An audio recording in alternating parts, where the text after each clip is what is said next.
Hello, my name is Miss Roberts and I am a local 7th grade teacher here in Mobile County, and I will be conducting your language arts lessons for 7th grade for the duration that we are out. And today we're going to be talking about analyzing word meanings. This particular standard will actually take 2 weeks, and we will be walking through what that involves. So, the learning target, or your standard, is to determine the meaning of words and phrases as they are used in a text, including figurative, connotative, and technical meanings. So, words have a big impact, and a lot of times what we don't think about is why authors choose certain words that they do. And we sometimes think that that question is very simple, because I'm sure if you are like my students, they think that authors write things and the words just magically fall on pages, and that is not always true. So what we're going to do is we're going to look at some definitions first, and then we're going to kind of go through some practice with those. So first up is technical, and I like to think of technical as almost textbook definitions. They're the ones that when you are reading a science textbook or a math textbook or even social studies, those are the words that you can look in the back of the book and have your actual definitions there. For example, Daniel learned one characteristic of the ecosystem might include water, plants, animals, air, light, and soil. So this example actually has two technical terms, characteristic and ecosystem. In other words, you can go into your science textbook and find those definitions, and it's going to be clear cut. Then we move on to the connotative. And connotative is when authors pick words that they want a certain meaning to go with. They actually want the feeling to go with that. So what they do is they pick certain words because they want that feeling. For example, Carlos was jubilant when he scored the winning shot in the last seconds of the basketball game. And we've all been in this situation at our schools, all right? It comes down to it. It's probably your biggest opponent of the season. And it comes down to literally the last second, and your player steps up, throws the ball, scores the point, and the crowd goes crazy. It's jubilant, and you want that feeling versus than just saying the crowd was happy. All right, connotation continued. Let's think about these three words: lively, crammed, and busy.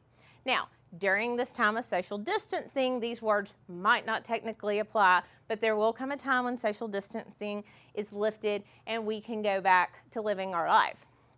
I want you to look at these examples, and we're going to fill in the blanks. So as I read them, kind of think about which one of these words would fit over here. So we have a blank city, sounds like a fun place to be. And then we have a city, sounds like there is always something going on.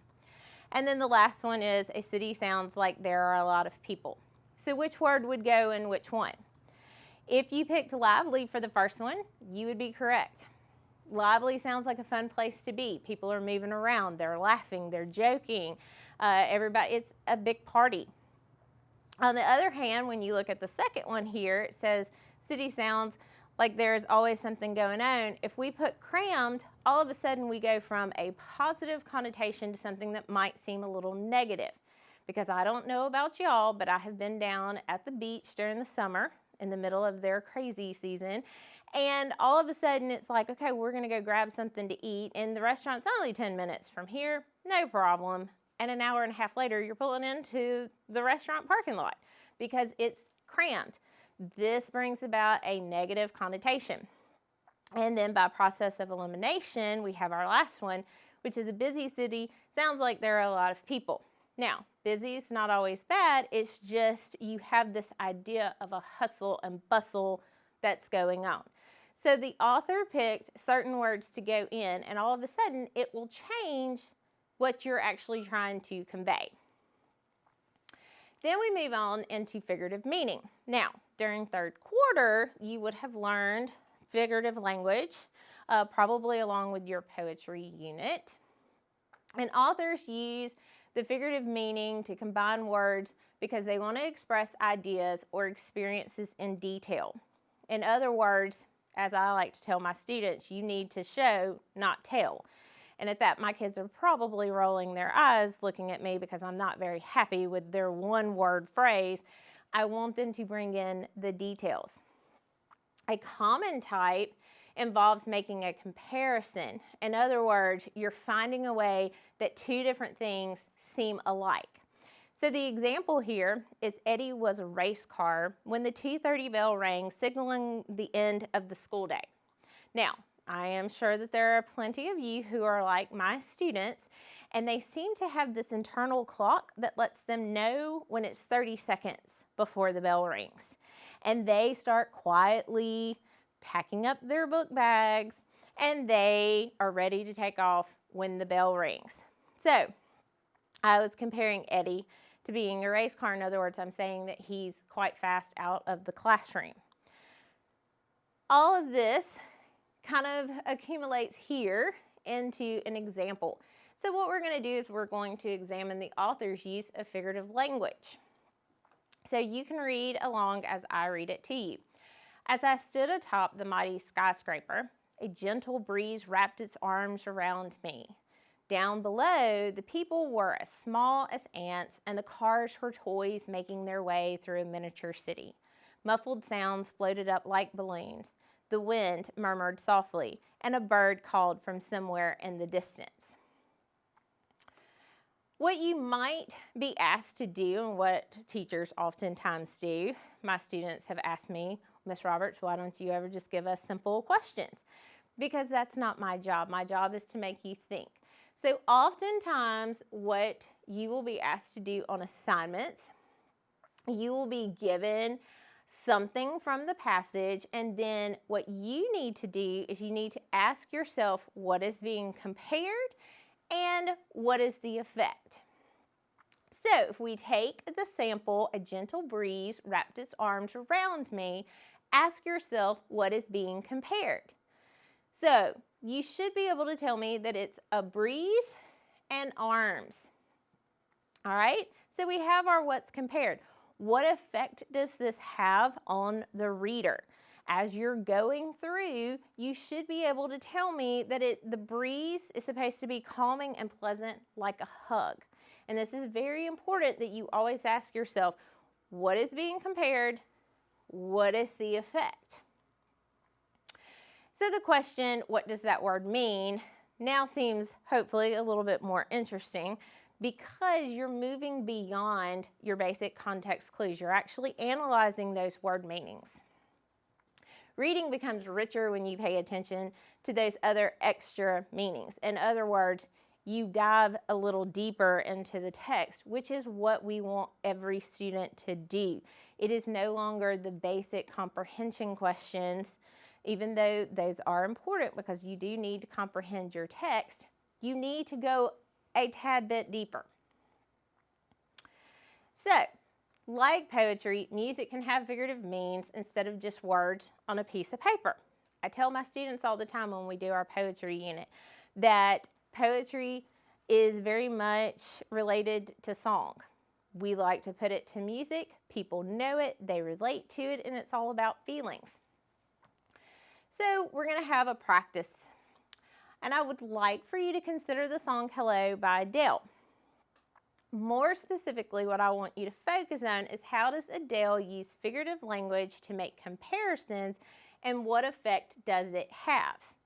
Now, this is the other thing that I would like to caution you on. Anytime that you are reading an assignment, always you can go through, and I would do an initial read so that you're familiar with your work, but then I would also go in and look at your questions because those questions are going to help guide you as a reader. Because if that is the one thing that I will emphasize to my students, that you should always slow down and read carefully. So what I'm going to do is I'm going to play about 30 seconds of the song. And as I'm playing, I would like for you to see if you can pick up on the comparison. Now, I will tell you that this is going to involve you thinking just a little bit more.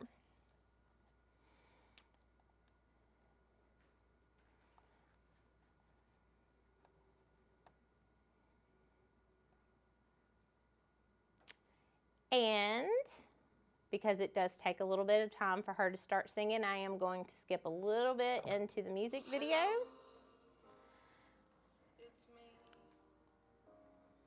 I was wondering if after all these years you'd like me to go over everything.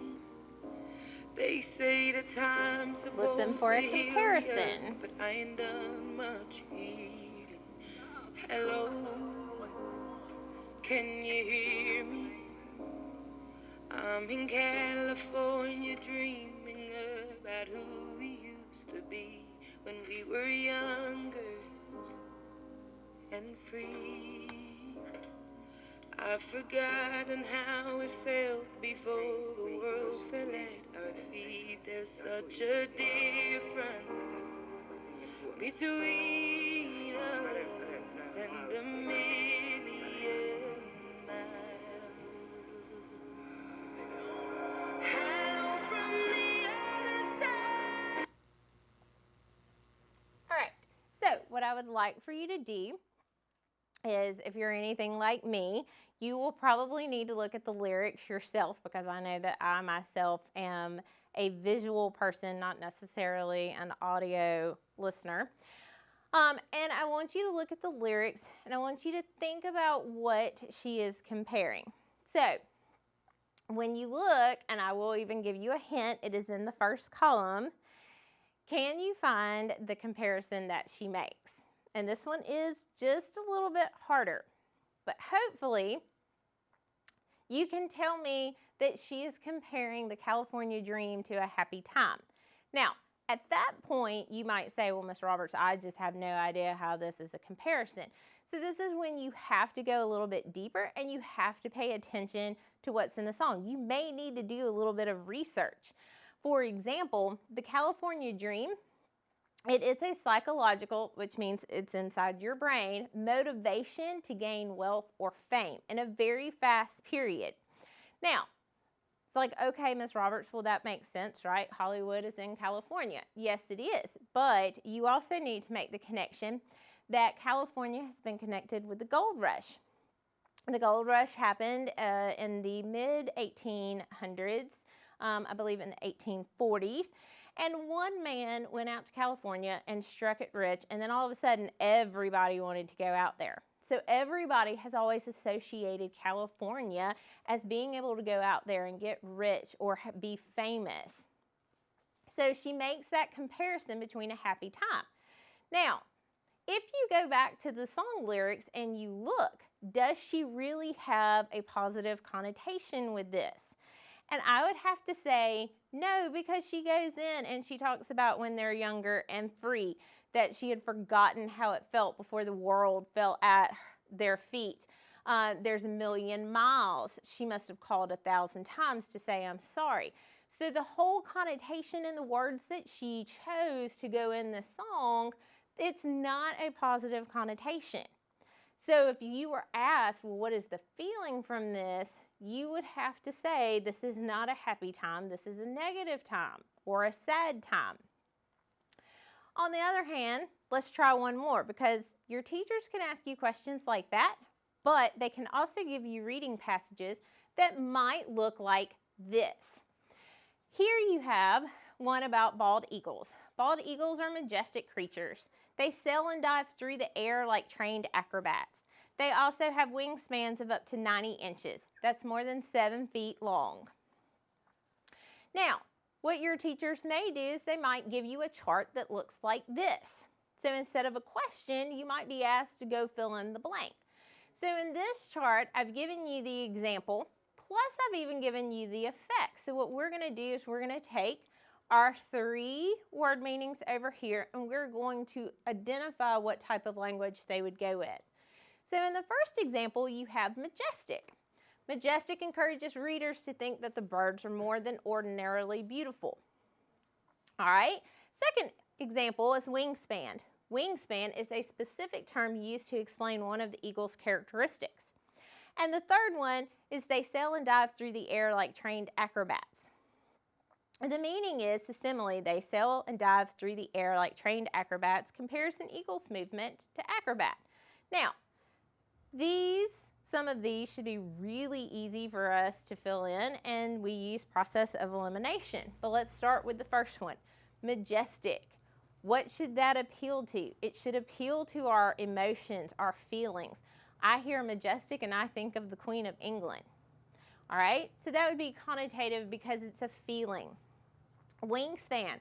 If we look at the effect on meaning, we already have been told it's a specific term, which means that it would be technical. And then our last one, by process of elimination as well, we have simile here, which would make that figurative meaning. So, you can be asked to fill in a chart like this.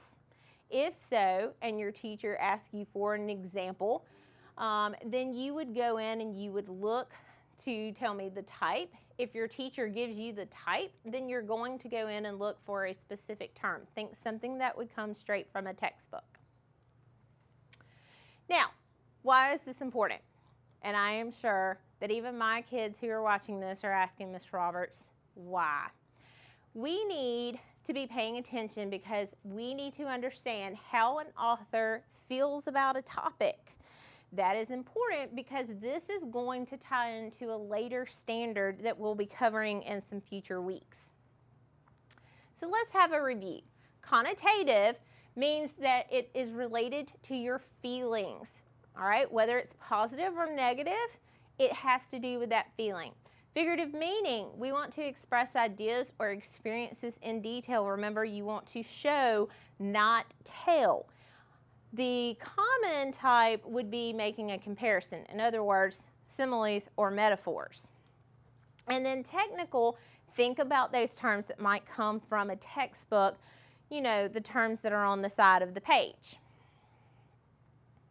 What I would like to leave you with is a reminder about your assignment for the week. If you're working from Mobile County's packet, we would like for you to do pages 87 to 94 and then the poetry collection on 94-102. Please remember that for your minor grade this week, you need to complete that graphic organizer. If you are doing the online learning, make sure you're following your teacher's directives.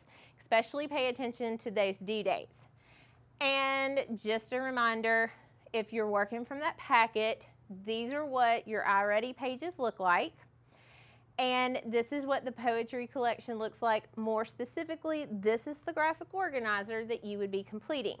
Keep in mind, once again, if you're doing the online learning, you need to be paying attention to your teacher's instructions. And I thank you for joining me, and I hope that you will join me next week. See you then.